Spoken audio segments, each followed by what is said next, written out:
Okay, guys. So in last class, we were talking about echelon form of the matrix and rank of the matrix. Many questions of rank of matrix we have done in the last classes. In fact, in offline classes, we have done more questions. We have done some more questions of echelon form and rank of the matrix. And in last online class, I think we have started a small part of system of linear equations. Okay, so we have already started system of linear equations, and I have taught you that there are two types of system of linear equations. Number one, homogeneous, and number two, non-homogeneous. Fine. So let's start the solution of system of linear equations.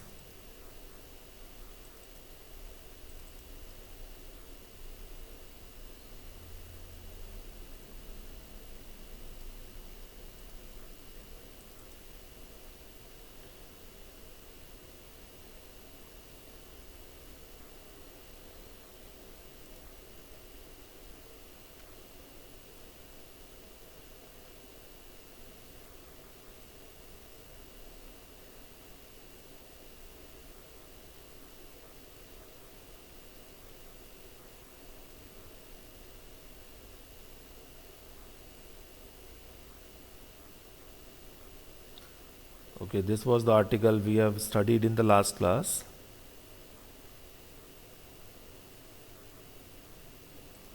System of linear equations. There are two types of system of linear equations, non-homogeneous and homogeneous, and the given system of linear equation can be put in the form of matrix Ax is equal to B, where A is the coefficient matrix, X is a column matrix which is a variable matrix, and B is again a column matrix which is a constant matrix. ये हमने last class में discuss किया था. Homogeneous system is basically that system if all b1, b2, b3, bm, if all the constants in the right hand side are 0, then that system is called homogeneous. If at least one bi, at least one b in the right hand side is not equal to 0, then that system is called non-homogeneous system. So we will start first solution of system of linear equations, and the system is non-homogeneous. Okay, so the system is non-homogeneous. देखिए कैसे करेंगे हम. आपको जो system of linear equation given होगा उससे सबसे पहले आप ऑगमेंटेड मैट्रिक्स बनाएंगे. What is augmented matrix? C is equal to A and B. देखिए आपका जो system of linear equation given होगा उसमें कोफिशिएंट मैट्रिक्स जो है वो A बना लेंगे आप. जितने भी वेरिएबल्स के कोफिशिएंट्स हैं उनसे जो मैट्रिक्स बनेगी वो A बन जाएगी, और राइट हैंड साइड में जो कांस्टेंट्स होंगे उनसे जो मैट्रिक्स बनेगी वो B हो जाएगी. क्योंकि हमारा जो सिस्टम ऑफ लीनियर इक्वेशन होता है वो basically Ax is equal to B type का होता है. तो A is the coefficient matrix and B is the constant matrix which is to be formed from right hand side constants. उन दोनों को मर्ज करके ये एक डबल डॉट पार्टीशन से इनको अलग अलग दिखा के हम एक नई मैट्रिक्स C बनाएंगे. C is equal to A and B, right. इन दोनों मैट्रिक्स को मर्ज करके एक नई मैट्रिक्स C बनाएंगे. इस C मैट्रिक्स को बोला जाता है augmented matrix.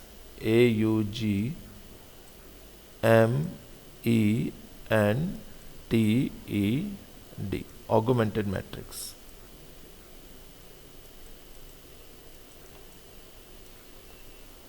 Okay, augmented matrix बनाने के बाद में हम इस ऑगमेंटेड मैट्रिक्स को एक्लन फॉर्म में कन्वर्ट करेंगे. वही हमारा पुराना वाला स्टाइल है. उस पुराने वाले स्टाइल से हम इसे एक्लन फॉर्म में कन्वर्ट करेंगे। एक्लन फॉर्म में कन्वर्ट होने के बाद में हम देखेंगे कि जो कोफिशिएंट मैट्रिक्स ए वाला पार्ट है इसकी रैंक कितनी है, और ये पूरा मैट्रिक्स सी जो है इसकी रैंक कितनी है। आई रिपीट, एक्लन फॉर्म में कन्वर्ट करने के बाद में हम देखेंगे कि इस कोफिशिएंट मैट्रिक्स ए वाले पार्ट की रैंक कितनी है और इस कंप्लीट मैट्रिक्स की रैंक कितनी है। If rank of A is equal to rank of C is equal to number of variables given in the system. If rank of A is equal to rank of C is equal to number of variables, then we will say that this system has unique solution. This system has unique solution, and this system is said to be consistent.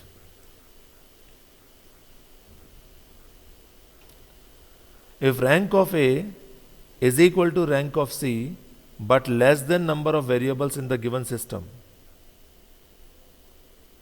then this system has infinite solutions,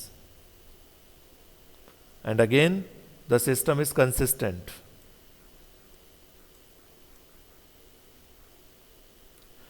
If rank of A is not equal to rank of C, then the system has no solution, and the system is said to be inconsistent. देखिए, जिस system का solution exist करता है, चाहे वो unique solution हो या infinite solutions हो, उस सिस्टम को कंसिस्टेंट बोला जाता है, और जिस सिस्टम का सोल्यूशन एग्जिस्ट नहीं करता है उस सिस्टम को इनकंसिस्टेंट बोला जाता है। ओके, तो एक्लन फॉर्म में कन्वर्ट करने के बाद में हम देखेंगे कि इन तीनों में से कौन सा पॉइंट जो है सेटिस्फाई हो रहा है, उस हिसाब से हम सोल्यूशन फाइंड आउट करेंगे। यूनिक सोल्यूशन क्या होगा वो मैं आपको क्वेश्चन में बताऊंगा, कैसे फाइंड करेंगे। इनफाइनाइट सोल्यूशंस क्या होंगे वो मैं आपको क्वेश्चन में बताऊंगा, और अगर नो सोल्यूशन होगा तो फिर कोई सोल्यूशन नहीं होगा। Any doubt in theoretical part before move to question?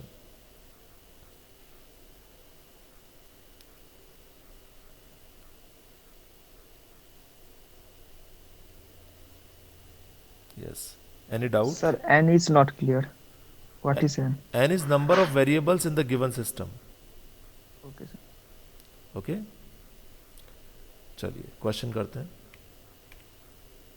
ध्यान रखना, now first we are solving non homogeneous system. ये देखिए मैंने यहाँ लिखा हुआ भी है, होमोजीनियस सिस्टम की बात बाद में करेंगे हम, पहले हम नॉन होमोजीनियस सिस्टम को सॉल्व कर रहे हैं। Okay, fine. So this is the question, and this question is containing 3 sub questions. I think each of the question is the question representing the case corresponding we have just discussed, no solution, infinite solutions and unique solution. So let's do it. We will do all the 3 parts of this question. The question is test the consistency for the following system of equations and if possible solve them. तो देखिए, हम सबसे पहले मैं third part solve करके आपको बता रहा हूँ। ओके, उसके बाद में मैं आपको सेकंड पार्ट सॉल्व करके बताऊंगा, और फिर मैं आपको फर्स्ट पार्ट सॉल्व करके बताऊंगा। तो सबसे पहले आप देखिए थर्ड पार्ट में, how many equations in the third part? Could anybody please tell me? 3. There are four equations. Number 1, 1, 2, 3 and 4. There are 4 equations.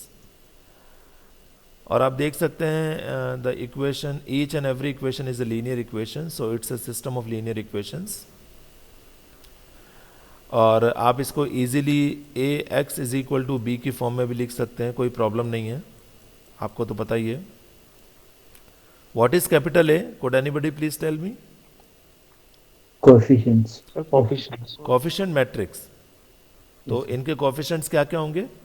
1 1 1 1 minus 1 2 3 1 1 2 minus 2 3. Is it correct? Yes, sir. And capital X is the variable matrix, और variable matrix हमेशा column form में होती है, आपको पता ही है. How many variables in this system? So 3. Yes, 3 variable X, Y and Z. Variable matrix हमेशा कॉलम फॉर्म में होती है, आपको पता है. Capital B is the constant matrix, ये भी हमेशा कॉलम मैट्रिक्स होती है. कोई बताएगा कौन कौन से एलिमेंट्स होंगे बी में? 6, 5, 8 and 7. Yes, 6 5 8 and 7. ओके, तो सबसे पहले इस सिस्टम के लिए हम ऑगमेंटेड मैट्रिक्स बनाएंगे. तो मैं थर्ड पार्ट पे लेके जाता हूं आपको डायरेक्ट पहले. Okay, so this is the augmented matrix. ये यहां पे पार्टीशन कर दीजिए. आप पार्टीशन कर सकते हैं आराम से ऐसे. C is equal to A matrix A and matrix B. This is augmented matrix. तो ये वाला जो है मैट्रिक्स, ये तो A हो गया, आप चेक कर सकते हैं कोफिशिएंट मैट्रिक्स. और ये वाला जो है ये कांस्टेंट मैट्रिक्स B हो गया 6 5 8 7. सो this is called augmented matrix.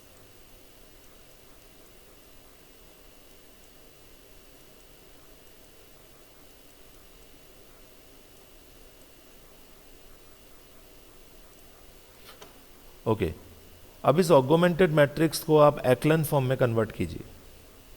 तो आपको पता है, for this we have to make zeros this element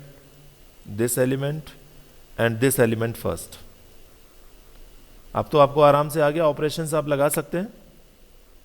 Yes, sir. तो इसके लिए ऑपरेशन लगाएंगे आप R2 माइनस R1. आप यहाँ पहले देख लीजिए. For this R2 minus R1, for this R3 minus 3R1 and for this R4 minus 2R1. ये देखिए, R2 implies that R2 minus R1, R3 implies that R3 minus 3R1 and R4 implies that R4 minus 2R1. Okay, operation apply करने के बाद में ये तीनों element zero हो गए, आप देख सकते हैं. अब हम इसे जीरो बनाएंगे और इसे जीरो बनाएंगे. So you can see very easily, for making this element zero we will apply the operation R3 implies that R3 minus R2, and for making this element zero we will apply the operation R4 implies that R4 minus 2R2. Is not so? Yes, sir. So after applying you will get this matrix. Okay, यहाँ पे देखिए इस PPT में इसी matrix को थोड़ा सा operation लगा के ऐसा बनाया गया है. R3 implies that R3 by 3 and R4 implies that minus R4. So I would like to tell all of you that no need to do this. आप अपना जो स्टाइल है उस स्टाइल को फॉलो कीजिए. ये सब फ्रैक्शन यूज़ करने की ज़रूरत नहीं है या ये सब करने की ज़रूरत नहीं है. Is it clear? Yes, sir. Yes, sir. तो कंफ्यूज मत होना, इस मैट्रिक्स को यूज़ मत करना. नाउ इसके नीचे वाले तीनों एलिमेंट ज़ीरो बन गए, इसके नीचे वाले दोनों बन गए. अब इस एलिमेंट को ज़ीरो बनाइए आप. तो इस एलिमेंट को ज़ीरो बनाने के लिए आप ऑपरेशन यूज़ कर सकते हैं. R4 implies that 3R4 minus R3. Is not so? Yes, sir. Apply कर दीजिए. यहाँ पे ये ऑपरेशन लगाया गया है वो दूसरे मैट्रिक्स के हिसाब से, इसको मत करना आप अपने हिसाब से कीजिए. आपको ये वाला मैट्रिक्स मिल जाएगा. So you can see it's an echelon form. ये आपकी echelon form बन गई augmented matrix की.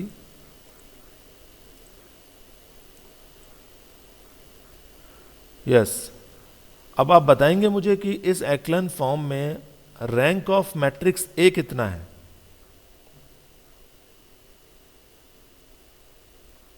Could anybody please tell me what is the rank of matrix A? 3. So 3. 3. आप ध्यान रखना, इसको देखेंगे, ये ए वाला पार्ट है, ये वाला. So what is the rank of this part? So 3. Correct. So rank of matrix A is 3. और ये पूरा का पूरा C है. So what is the rank of matrix C? So this is also 3. Correct. And how many variables in the given system? So 3. Yes, 3, X, Y, Z. So rank of A is equal to rank of C is equal to number of variables. Rank of A is equal to rank of C is equal to number of variables. In that case, the system will be consistent and have unique solution. The system is consistent and has unique solution. Sir 3 कैसे लिए sir? Variables कितने हैं बेटा system में? 3 है sir. तो बस ये 3 है. अभी मैंने फर्स्ट केस आपको नहीं दिखाया था क्या? केसेस नहीं बताए थे क्या मैंने आपको? If rank of A is equal to rank of C is equal to number of variables, then the system is consistent and has unique solution. बताया था ना? Yes sir. कोई doubt? No doubt sir. Okay. अब ये तो पता चल गया कि सिस्टम कंसिस्टेंट है और इसका सोल्यूशन यूनिक होगा, लेकिन यूनिक सॉल्यूशन होगा क्या? तो देखिए कैसे करेंगे. आपने शुरुआत में इस क्वेश्चन में क्या किया था? आपको system of linear equation given था और आपने उससे ऑगमेंटेड मैट्रिक्स बनाई थी. यही किया था आपने? Yes sir. अब आपको जस्ट इसका उल्टा करना है. ये जो echelon फॉर्म में ऑगमेंटेड मैट्रिक्स गिवन है, इससे आप सिस्टम बनाइए. उल्टा कीजिए जस्ट. ये जो ऑगमेंटेड मैट्रिक्स गिवन है echelon फॉर्म में, ये वाली, इससे आप सिस्टम बनाएंगे. क्या बनेगा? x plus y plus z is equal to 6, 0x minus 2y plus z is equal to -1, 0x plus 0y minus z is equal to -3. चीज समझ में आई या नहीं आई? यस सर समझ गया. Very good. तो आप यहां से देखिए z का वैल्यू 3 हो गया. z का वैल्यू अगर आप इक्वेशन 2 में पुट कर देंगे तो आपको y का वैल्यू मिल जाएगा. y का वैल्यू 2 हो गया, z का वैल्यू 3 हो गया. z और y का वैल्यू अगर इक्वेशन 1 में रख देंगे तो आपको x का वैल्यू मिल जाएगा. x का वैल्यू 1 होगा. So the unique solution is x, y, z, that is 1, 2, 3. This is the only solution of this system of linear equation. Any doubt in this question?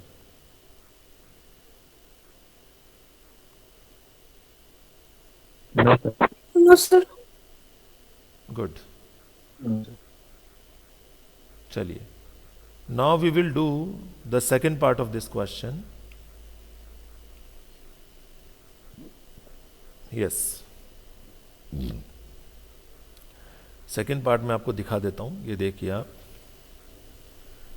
ये हमने कर लिया. अब ये वाला करेंगे हम. 5x plus 3y plus 7z is equal to 4, 3x plus 26y plus 2z is equal to 9, 7x plus 2y plus 10z is equal to 5.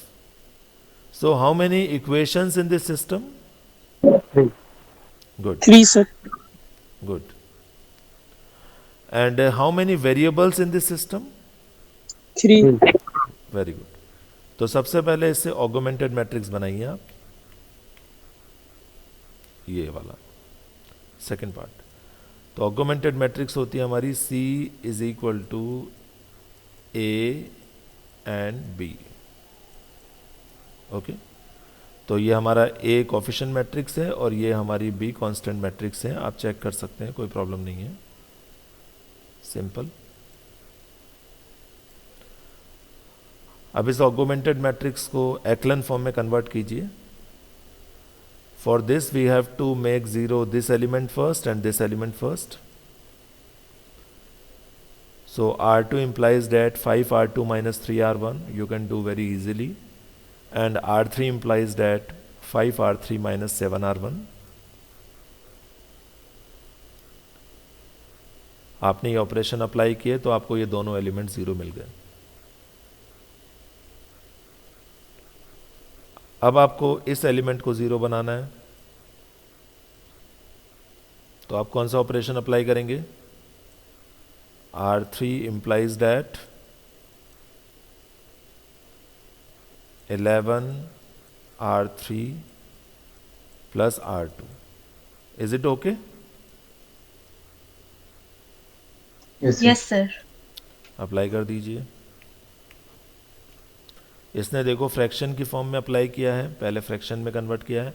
मैं आपको बार बार ये सजेस्ट करूंगा कि फ्रैक्शन में मत लीजिएगा, गलती होने के चांसेस हैं.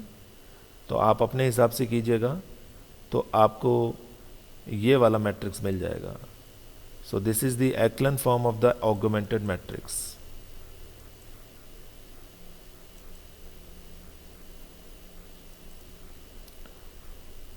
Now tell me what is the rank of coefficient matrix A? 2. Very good.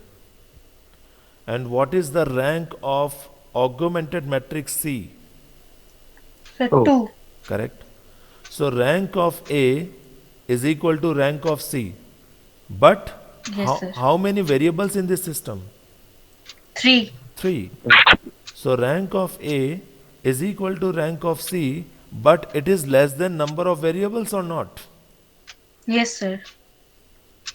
So in that case, the system will be consistent, no doubt, but has infinite solutions. Am I correct? Yes, sir. तो अब वो infinite solutions क्या क्या होंगे उनको देखते हैं हम. देखिए, तो वही काम करना है आपको.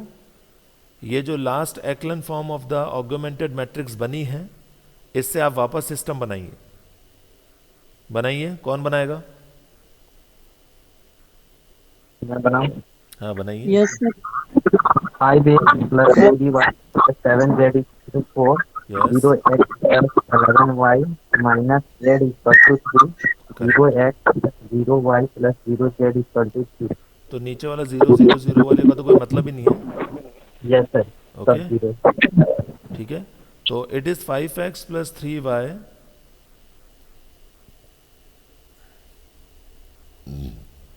5x plus 3y plus 7z is equal to 4, and second is 11y minus z is equal to 3. ये देखिए आप.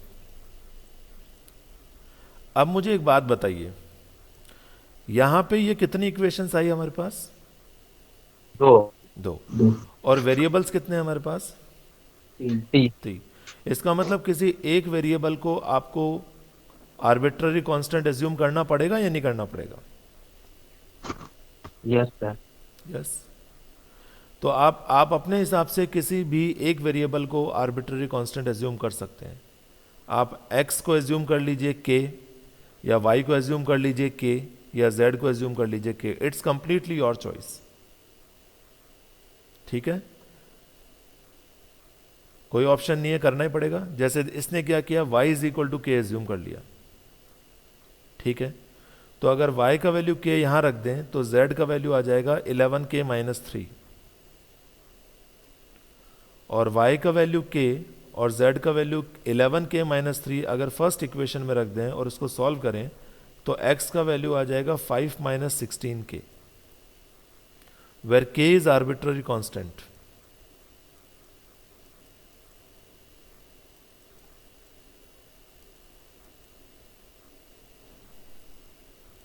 और आर्बिट्ररी कांस्टेंट की खास बात आपको पता ही है, you can change the value of arbitrary constant according to your choice. तो k की डिफरेंट डिफरेंट वैल्यूज आप लेते जाइए, आपको x y z की डिफरेंट डिफरेंट वैल्यूज मिलती जाएगी।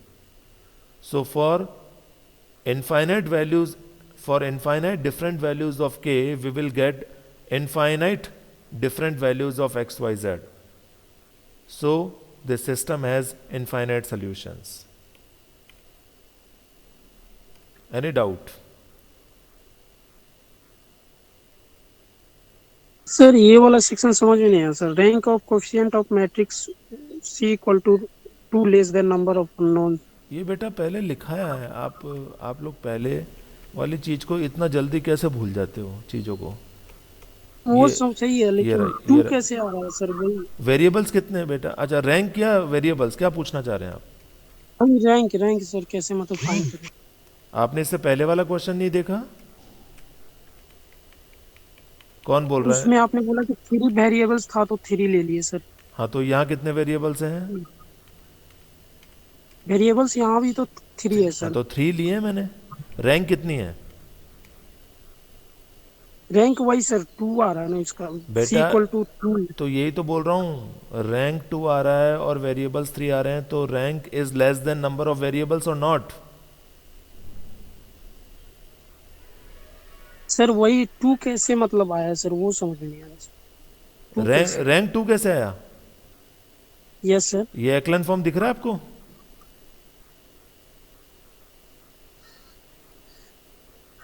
इसमें मैट्रिक्स ए का रैंक कितना है?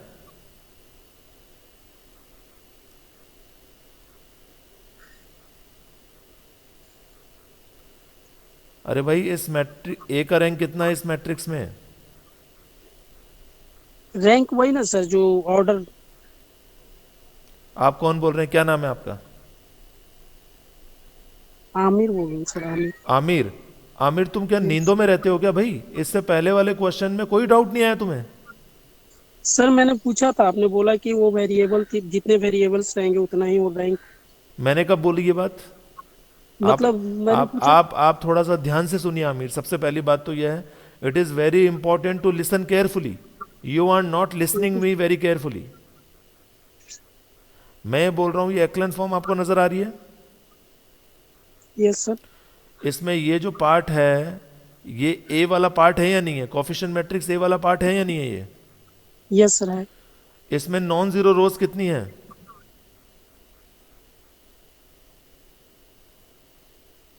How 2 many? सर। कितनी है? 2। 2। तो रैंक कितनी हुई? यस सर, आप समझ में आ गया सर। अब आ गया समझ में। और ये पूरी मैट्रिक्स सी नजर आ रही है आपको? Yes sir. इसमें नॉन जीरो रोज कितनी है? 2। तो रैंक कितनी हुई? 2। 2। आप थोड़ा सा ध्यान से सुना कीजिए बात को, हर चीज बोलता हूं मैं। Okay, so okay sir, sorry. नहीं, don't be sorry, but listen carefully. So there are infinite solutions like x is 15 minus 5 minus 16k, comma y is k, comma z is 11k minus 3. Since k is arbitrary constant, so for different values of k, we will be getting different values of x, y and z. So if we are getting many values of x, y and z, it means the system has infinite solutions, and no doubt it's consistent. Any doubt in this question? Anybody? No, sir.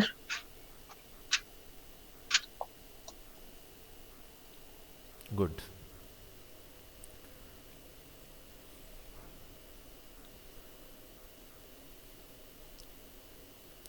तो हमने unique solution वाला case कर लिया, infinite solution वाला case कर लिया। अब हम इसका फर्स्ट पार्ट करते हैं जिसका होगा no solution.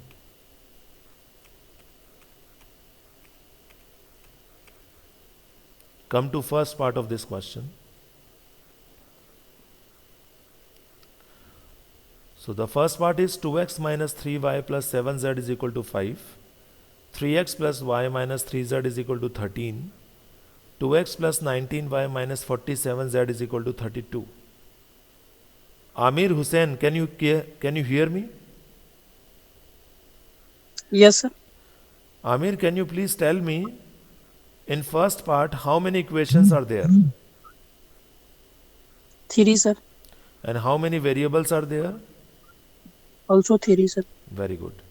So can you make the augmented matrix of this system? Yes, sir. Yes, tell me.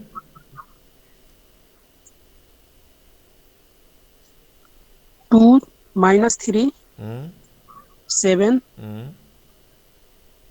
3, Hmm. 1, Hmm. minus 3, Hmm. 2, Hmm. 19, Hmm. minus 47. ये तो मैट्रिक्स ए हो गई. Yes, sir. मैट्रिक्स बी क्या होगी? Matrix B 5, Hmm. 13, Hmm. 32. Correct. Very good, Amir. So this will be your augmented matrix. You can see. अब इसे एक्लन form में convert करना है तो इस एलिमेंट को ज़ीरो बनाना होगा और इस एलिमेंट को ज़ीरो बनाना होगा. तो इसके लिए ऑपरेशन लगा दिए हैं. R2 implies that 2R2 minus 3R1 and R3 implies that R3 minus R1. You will get this matrix.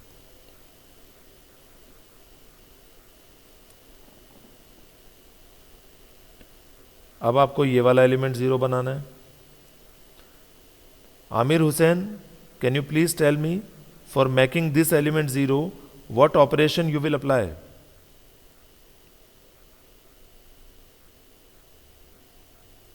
Yes, sir. Yes, please tell me. R4, R4 minus. There is no fourth row, Amir. It's the third row. Yes, sir. R3, R3 minus. R3 implies minus, that R3 R3 minus minus. 2R2. Very good. Absolutely correct. 2R2. Apply कर दीजिए.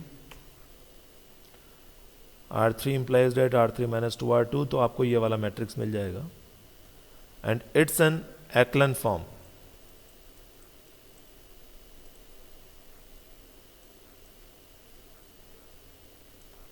Amir, can you hear me? Yes, sir. Aamir, augmented matrix का एक्लन form आपको नजर आ रहा है? Yes, sir. इसमें rank of ए कितना होगा 2 होगा सर. और रैंक ऑफ सी कितना होगा? वो भी 2 होगा सर. गलत. नो सर, वो तो रैंक ऑफ ए कितना होगा? 2 होगा. और Yes. रैंक ऑफ सी कितना होगा? 3 होगा. Yes, sir. सी मैट्रिक्स में आमिर, सी मैट्रिक्स की एक्लन फॉर्म में नॉन जीरो रोज कितनी है Aamir? Yes sir. Matrix C दिख रहा है आपको? Yes sir. उसमें नॉन जीरो रोज कितनी है?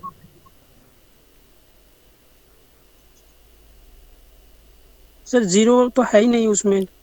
मैं कह रहा हूं नॉन जीरो रोज कितनी है? 3 है सर. 3. तो रैंक ऑफ सी कितना हुआ? 3 हो जाएगा सर. और रैंक ऑफ ए कितना हुआ? 2 होगा सर. Very good. तो since rank of A is not equal to rank of C, rank of A is 2, rank of C is 3. So rank of A is not equal to rank of C. So the system is inconsistent and this system has no solution. ऐसा कोई solution ही नहीं है जो इस पूरे system को satisfy कर सके.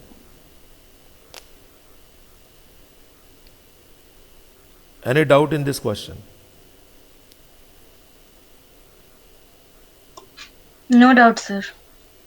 Very good.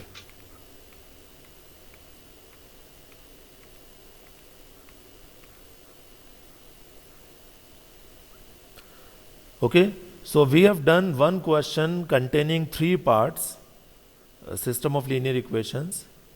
One part has unique solutions, second part has infinite solutions, and third part has no solution. Okay, one more question of system of linear equation Okay, let's do it. So see the question very carefully. For what values of k? For what values of k, the equations x plus y plus z is equal to 1, 2x plus y plus 4z is equal to k, 4x plus y plus 10z is equal to k square has a solution. This is not have, this is has a solution and solve them completely in each case. देखिए आपको एक system of linear equation given है जिसमें 3 equations हैं और 3 variables हैं. आपको इस सिस्टम के तीनों केस के लिए, तीनों केस मतलब यूनिक सॉल्यूशन के लिए, इनफाइनाइटली मेनी सॉल्यूशंस के लिए और नो सॉल्यूशन के लिए, इन तीनों केस के लिए आपको k की वैल्यूज फाइंड आउट करनी है. मतलब k की किस वैल्यू के लिए या k की किन वैल्यूज के लिए ये सिस्टम कोई सॉल्यूशन नहीं रखता, k की किन वैल्यूज के लिए ये सिस्टम यूनिक सॉल्यूशन रखता है और k की किन वैल्यूज के लिए ये सिस्टम इनफाइनाइट सॉल्यूशन रखता है. Okay, so I think the question is very clear to everyone. Yes sir. Okay, तो सबसे पहले इसकी ऑगमेंटेड मैट्रिक्स बनाई हमने. This is augmented matrix C.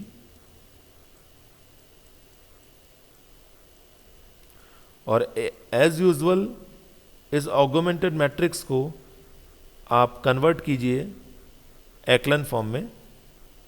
पहले इन दोनों एलिमेंट को 0 बनाइए. R2 implies that R2 minus 2R1 and R3 implies that R3 minus 4R1 की हेल्प से ये दोनों एलिमेंट 0 बन गए. अब आप इस एलिमेंट को 0 बनाइए R3 माइनस 3R2 की हेल्प से. R3 माइनस 3R2 की हेल्प से ये 0 बन गया. ये आपका एक्लन फॉर्म बन गया.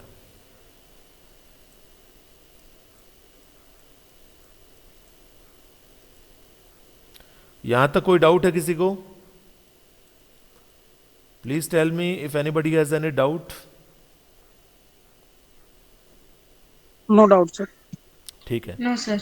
अब देखिए आप कौन सा केस पहले लेना चाह रहे हैं ये बताइए मुझे आप.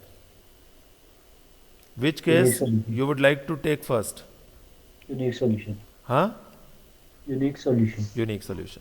तो यूनिक सॉल्यूशन के केस में आपको पता है rank of A is equal to rank of C is equal to number of variables. Yes sir. तो इसका मतलब नंबर ऑफ वेरिएबल्स कितने हैं इस सिस्टम में? 3. Very good. तो इसका मतलब यूनिक सॉल्यूशन के केस में रैंक ऑफ ए कितनी होनी चाहिए? 3. रैंक ऑफ सी कितनी होनी चाहिए? 3. 3. Very good. अब आप इस एक्लन फॉर्म को देखिए. इस एक्लन फॉर्म में रैंक ऑफ ए कितनी है? 2. 2. Yes, sir. 2. 2. इसका मतलब यूनिक सॉल्यूशन वाला केस तो बनेगा ही नहीं. No sir. कैंसिल. नहीं बनेगा ना? No sir. यस सर, नहीं बनेगा. चलो छोड़ दो, यूनिक सॉल्यूशन वाले केस को छोड़ दो. अब आते हैं इनफाइनाइट सॉल्यूशन वाले केस में. इनफाइनाइट सॉल्यूशन में rank of A is equal to rank of C but less than number of variables. Yes sir. मैं यहां लिख देता हूं rank of A is equal to rank of C less than number of variables. तो less than 3. ठीक है. Rank of ए कितनी है? 2. तो रैंक ऑफ सी भी कितनी होनी चाहिए? 2 होनी. 2 होनी 2. चाहिए. Very good. अब इस एक्लन फॉर्म को ध्यान से देखिए. बताइए मुझे रैंक ऑफ सी 2 कब होगी? के स्क्वायर माइनस 4 माइनस 3 के 2 ये 0 होगा. ये 0 होना चाहिए. ये 0 होगा तभी रैंक ऑफ सी 2 होगी. Is not so? अच्छा, इसको मॉडिफाई करके ये लिखा गया है. आप यहां देखिए बेटा, ये थोड़ा सॉल्व करके इसको यहां लिख दिया. हाँ, अब बताइए रैंक ऑफ सी 2 कब होगी? जब के स्क्वायर माइनस 3k प्लस 2 0 होगा. Is it correct? sir. ठीक है. Yes, sir. Yes, Yes, sir. sir. K square minus three के plus two is equal to zero को सॉल्व करके आप पता कर लीजिए कि के स्क्वायर माइनस थ्री के प्लस टू जीरो कब कब होगा. तो देखिए इसने सॉल्व किया है. K और 2. यस. 1 and 2. के की वैल्यू जब वन होगी और के की वैल्यू जब टू होगी तब ये जीरो होगा. तो इसका मतलब क्या हुआ? This system will be consistent and has infinite solutions if k is equal to 1 and k is equal to 2. Got it? Yes, sir. Yes, sir.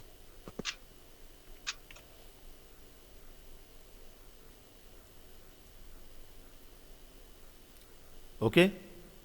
और आपको यह भी पता करना है कि इनफाइनाइट सॉल्यूशंस कौन कौन से होंगे. तो बड़ा सिंपल सा तरीका है. k इज इक्वल टू 1 को पहले पुट कर दीजिए यहां पे और k इज इक्वल टू 2 को पुट कर दीजिए. और जैसे हम सॉल्व करते हैं एक्लन फॉर्म से सिस्टम बना के वैसे सॉल्व करके इनफाइनाइट सॉल्यूशंस आप फाइंड आउट कर सकते हैं. ये देखिए k is equal to 1 put किया इस सिस्टम में एक्लन फॉर्म में और इससे फिर ये सिस्टम बनाया. इस सिस्टम में वही तरीका है हमारा. किसी एक वेरिएबल को आर्बिट्ररी कांस्टेंट ले लीजिए तो आपको इनफाइनाइट सॉल्यूशन मिल जाएंगे. फिर वापस k इज इक्वल टू 2 लिया. k is equal to 2 put किया ऑगमेंटेड मैट्रिक्स के एक्लन फॉर्म में. एक्लन फॉर्म वापस सिस्टम बनाया और सिस्टम में किसी एक वेरिएबल को आपको आर्बिट्ररी कांस्टेंट लेना है तो आपको इनफाइनाइट सॉल्यूशंस मिल जाएंगे. समझ में आया? Yes. Yes, sir. तो इस सिस्टम के इनफाइनाइट सॉल्यूशन तब होंगे जब k इज इक्वल टू 1 होगा और k इज इक्वल टू 2 होगा. और वो इनफाइनाइट सॉल्यूशन कौन कौन से होंगे वो मैंने आपको बताया. k is equal to 1 put करके आप इनफाइनाइट सॉल्यूशंस निकाल सकते हैं और k is equal to 2 put करके इनफाइनाइट सॉल्यूशंस निकाल सकते हैं. यहां तक कोई डाउट है तो बताइए पहले. No, sir. No doubt. No, sir, no doubt. Good. चलिए अब तीसरा केस लेते हैं. The system has no solution. Solution कब नहीं होता है सिस्टम का? So rank of A is not equals to rank of C. Correct. When rank of A is not equal to rank of C. ठीक है. तो रैंक ऑफ ए कितना है? 2. 2. रैंक ऑफ सी जो है वो रैंक ऑफ 2 के इक्वल नहीं आना चाहिए. तो रैंक ऑफ सी क्या होना चाहिए आपके हिसाब से? Rank of.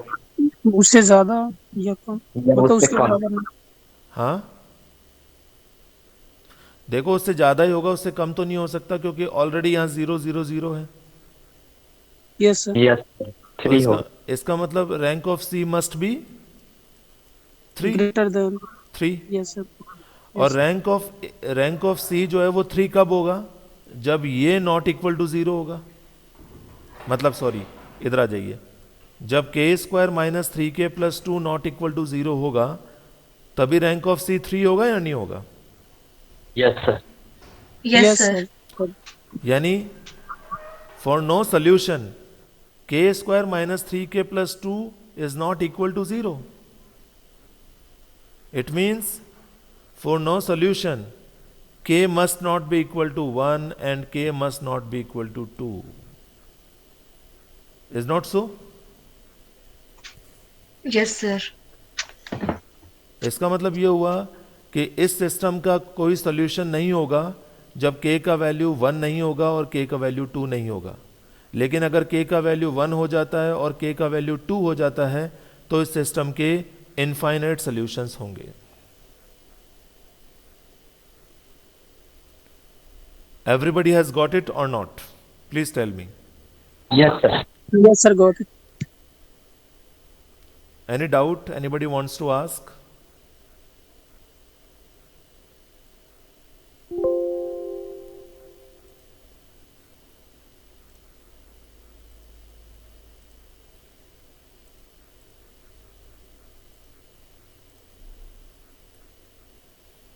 Yes, guys, any doubt? No doubt, sir. Sir. So I think the system of linear equations, non-homogeneous system of linear equations is very clear to everyone. This system has unique solution, infinite solution and no solution. If this system has unique solution and infinite solutions, then this system is said to be consistent. If it has no solution, then this system is said to be inconsistent. Okay guys? So thank you very much all of you, Thank you, sir. and please come for offline classes as soon as possible. We all are waiting for you. Have a good day. Thank you. Thank you, sir. Thank you, sir. Thank Thank you. Thank you.